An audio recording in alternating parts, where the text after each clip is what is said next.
Geçmişin kapısını döyen çok olar, yüreğimde kalan dertleri salar. Sensiz geçen günler beni yorup aparar.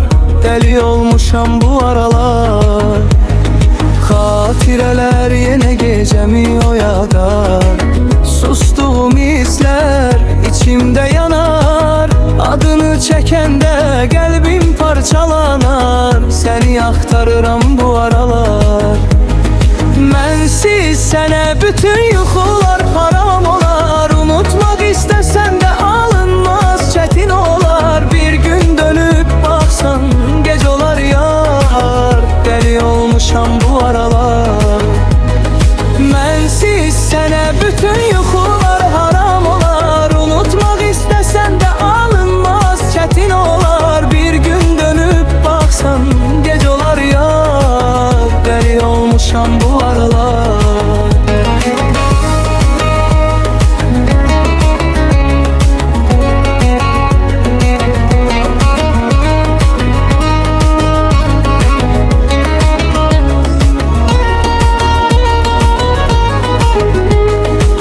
Geceler susuram, derdim danışar.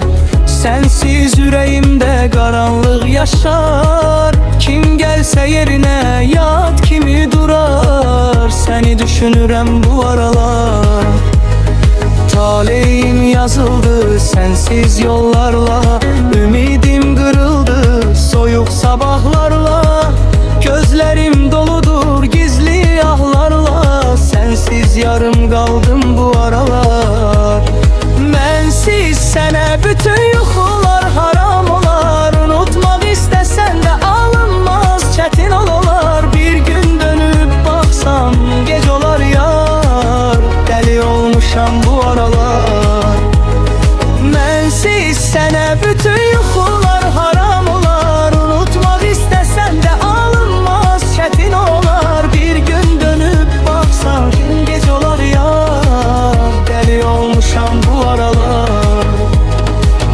Deli olmuşam bu aralar.